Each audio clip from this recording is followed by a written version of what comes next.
ආයුබෝවන් හැමෝටම ලිතු ඇන් සෙනූලන්ස් අපේ YouTube channel එකට ඔයාලව සාදරයෙන් පිළිගන්නවා. මම ලිතු.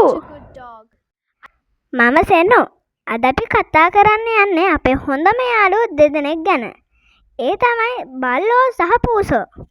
ඔව්, හැබැයි අද වීඩියෝ එකෙන් අපි විශේෂයෙන් බලන්නේ බල්ලෝ ගැන ඔයාලා නොදන්න හරිම අපූර්ව කරුණු කිහිපයක් ගැන තමයි. ඔයාලා දන්නවාද බල්ලන්ට තියෙන පුදුමාකාර ඉවක් කියලා?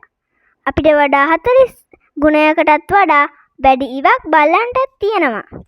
ඒ නිසා තමයි එයාලාට ඕනෑම දෙයක් ඉක්මනින්ම හොයාගන්න පුළුවන්. ඒ විතරක් නෙමෙයි සෙනු. අපේ ඇඟිලි සලකුණු එකිනෙකට වෙනස් වෙනවා වගේම හැම බල්ලෙකුටම තියෙන්නේ එකිනෙකට වෙනස් නාසයේ සලකුණක්. ලෝකේ කිසිම බල්ලෝ දෙන්නෙක්ගේ නාසයේ සලකුණු එක සමාන වෙන්නේ නැහැලු. අනික බල්ලෝ වල්ගේ වනන්නේ සතුටට විතරක්ම නෙමෙයි. සාමාන්‍යයෙන් බල්ලෙක් වල්ගේ දකුණු පැත්තට වනනවා නම් ඒ කියන්නේ ගොඩාක් සතුටින් ඉන්නේ කියලා. හැබැයි වම් පැත්තට වනනවා නම් එයා ඉන්නේ ටිකක් බයෙන්. එහෙමත් නැත්තම් නොසන්සුන්ව. ලෝකයේ විවිධ වර්ගයේ බල්ලෝ ඉන්නවා. ඒ හැමෝටම Tamanගේ අයිතිකරුවන්ට හරිම ආදරයෙන් සහ හරිම විශ්වාසවන්තයි. ඒ නිසා තමයි බල්ලන්ට මිනිසාගේ හොඳම මිතුරා කියලා කියන්නේ.